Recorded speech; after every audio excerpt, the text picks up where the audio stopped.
చూడండి 32 అధ్యాయంలో ఆయన ప్రార్థన చేస్తున్నాడు. 10వ వచనంలో చూద్దాం. 32 10 ఏం చెప్తున్నాడు?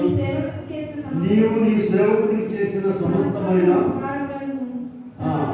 అపాత్రులను చేతి కర్రతో మాత్రమే యోర్దాను దాటాడు. వింటున్నారా? తన చేతి కర్రతో మాత్రమే యోర్దాను దాటాడు. ఇప్పుడు ఎంతమంది అయ్యారు? 2 గుంపులు అయ్యారు. పశువులు, ఎద్దులు, గొర్రెలు, సేవకులు ఎంతమంది అయ్యారో చూడండి.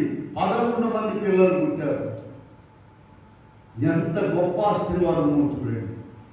అయినా కూడా ఇది మానవుల యొక్క స్వభావం. అయినా కూడా భయం ఉంది.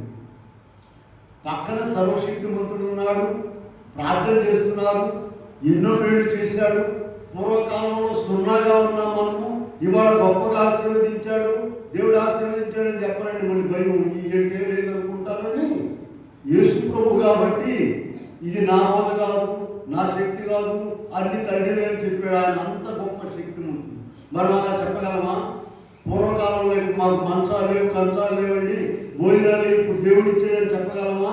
చెప్పము. ఎందుకంటే వీళ్ళందరూ పేదలు అనుకుంటారని, దిక్కులేని అనుకుంటారు. ఆ మాట చెప్పం.